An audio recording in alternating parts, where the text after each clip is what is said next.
Arrascaeta, o perfil lá do Alexandre Matos, um torcedor que eu troco várias ideias aí no WhatsApp sobre o Flamengo, ele fez um levantamento dos minutos de Arrascaeta em campo, desde quando ele chegou ao Flamengo. 2019, 3.702 minutos. 2020, 3.833 minutos.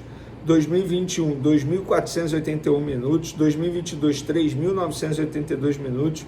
2023, 2.892 minutos. E 2024, 3.276 minutos. Quando ele bota aqui no ano, isso me leva a crer que é seleção uruguaia também. Então fica aí esse registro para vocês. Lembrando que a Arrascaeta está gerando uma certa polêmica. Há quem é contra a renovação de contrato dele agora, faltando muito tempo para o contrato dele acabar, o atual. Há quem defenda que não, tem que esperar um pouco. Há quem peça, enfim, quero a opinião de vocês, podem comentar à vontade. Galera, vamos lá. O Danilo, que é um cara assim que toda vez que ele dá uma entrevista eu paro para ouvir, para ver, porque é um cara que tem umas ideias sensacionais. Anos de Europa, isso dá uma bagagem absurda para ele. Eu acho que ele tem uma cultura totalmente europeia, tal como outros jogadores que passaram recentemente pelo Flamengo. Diego Ribas, o próprio Felipe Luiz, que hoje é treinador do Flamengo, treinador do Danilo. O Alexandro também é um cara que eu gosto demais de ouvi-lo. Então ele deu uma declaração, cara, para o jornal inglês The Guardian, que eu achei sensacional. E certamente o Marcos Braz deve discordar dele. Vocês vão entender o porquê. Abre aspas. Os clubes só farão algo sobre o lado mental e psicológico dos atletas quando perceberem o prejuízo financeiro que estão sofrendo. Veja quantos jogadores que eram estrelas nas categorias de base e que não chegaram ao profissional por causa dessa avalanche de críticas.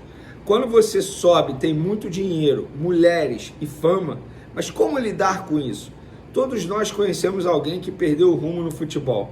Quando os clubes perceberem quantos jogadores estão perdendo por problemas emocionais e psicológicos, eles pensarão duas vezes e começarão a investir, porque isso é valor técnico e financeiro para o time. Após a minha postagem dessa declaração do Danilo, muita gente marcando o Lohan, atual jogador do Flamengo, dando a entender que o Lohan está passando por esse processo. E de fato está. Quem viu minha entrevista aqui com o José Boto deixou isso muito claro, que ele está muito preocupado com o lado humano do Lohan, em resgatar a felicidade do Lohan em jogar futebol, percebendo algumas atitudes fora das quatro linhas do Lohan. E o Danilo, ele não fala do Lohan, eu acho que nem é uma indireta para o Lohan, mas dando a minha opinião, eu acho que o Lohan se encaixa assim nesse perfil aqui. Acho que erraram com ele no passado, enfim, e agora estão tentando consertá-lo, resgatá-lo. E eu espero que dê certo. Ele está atualmente no Sub-20, tem que passar por todo um processo, o que é normal com qualquer ser humano, não só o atleta, jogador de futebol, mas o ser humano, ele precisa passar por etapas na vida para poder evoluir, aprender mais. Então fica esse baita registro aí do Danilo que eu achei sensacional. Por falar em Lohan, galera, o Elias Duba, presidente do Madureira, lembrando que o Madureira tem 30% do Lohan, olha, ele não poupou críticas ao Flamengo durante a gestão Rodolfo Landim por causa do Lohan. Houve essa entrevista ele deu para o GE.com. Não fui consultado sobre isso, embora a gente tenha participação do Lohan. Quando dei ao Flamengo os 70% dele, eu não negociei os 70%. Eu dei ao Flamengo, de graça, é teu. Você vai fazer o jogador e se o jogador virar, 30% é meu e vou fazer dinheiro em cima disso. O Rodolfo Landim, ex-presidente do Flamengo, recebeu uma proposta que acho que foi em torno de 30 milhões de euros. Eu tinha um contato direto com o Landim e aí quando surgiu essa proposta eu falei, Landim, vende. Ele chamou o Spindle, na ocasião o diretor executivo, e falou assim, ô Duba, está pedindo para eu vender o Lohan. Era no lançamento do Carioca do ano passado. Diz para ele a nossa intenção. Anota o que eu estou falando, Lohan vai ser a maior transação de um jogador feito pelo Flamengo na história.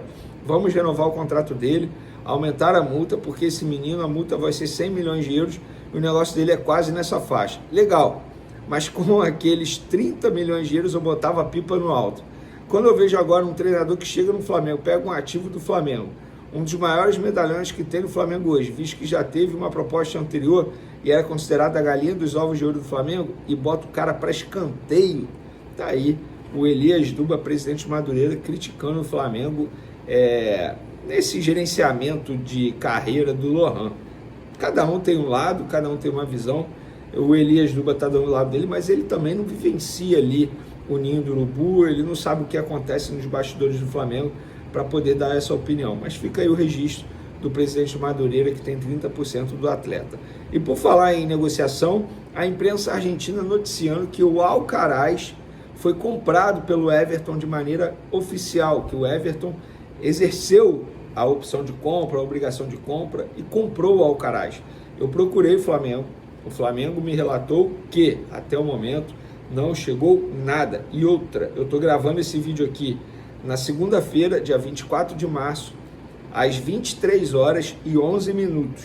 E até o momento o Flamengo não recebeu esse comunicado. Eu vou soltar o vídeo na terça pela manhã, no dia 25 de março. Se algo mudar durante esse período, vocês vão saber que o Venezinho não tem culpa. Porém, acho difícil que mude. Porque o Everton, por que o Everton iria exercer agora? O Everton vai esperar o fim da temporada. Beleza, tem a opção de compra, caso ele não bata a meta. E o Everton vai exercer a opção de compra. Não precisa ser agora. Por que faria agora? Não faz o menor sentido. O próprio Flamengo pensa assim como eu, tá? Pelo que eu conversei com as pessoas do Flamengo, o próprio Flamengo pensa dessa maneira. Mas fica aí o registro, já que muita gente me questionou, não só aqui nos comentários do YouTube, no Twitter, no Instagram, muita gente me perguntando sobre o Alcaraz e ainda não procede. Lembrando que o Flamengo fixou aí 15 milhões de libras, mais 3 milhões em metas, caso ele seja comprado pelo Everton. E sim, é em libras, para quem me perguntou, tá bom? Para finalizar nosso vídeo, galera, informação sobre o Super Mundial. Tá chegando, hein? É em junho, eu não sei vocês, mas eu estou extremamente animado, eu estou tratando esse Super Mundial como se fosse Copa do Mundo, sabe? Copa do Mundo de seleção. Eu estou nessa pegada. E me julgue, pode me julgar à vontade, porque eu acho que vai ser maneiro pra caramba para todos os clubes do futebol brasileiro, Flamengo, Botafogo, Fluminense e Palmeiras. Vai ser sensacional, uma visibilidade absurda, vários clubes do mundo importantíssimos participando, e o Flamengo vai enviar nesta semana a lista para a FIFA com os 50 jogadores pré-inscritos no Super Mundial. E Pedro, que está em fase final aí de recuperação da grave lesão no joelho, vai estar na lista, tá? A lista final, com pelo menos 26 nomes e no máximo 35, é enviada pelos clubes à entidade antes do torneio. E todos dessa lista final têm que estar na lista inicial de 50. Basicamente o que acontece com a Conmebol na hora da Libertadores. A lista final tem que ser enviada até quando? Vocês vão me perguntar isso e eu fiz esse questionamento para as pessoas. Não está no regulamento.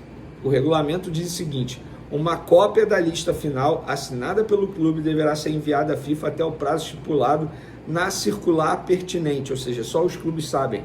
Não está no regulamento. Eu não tenho acesso. Só os clubes vão saber a data certinha. Entre 27 de junho e 3 de julho, ou seja, durante o torneio, pode trocar até 6 jogadores.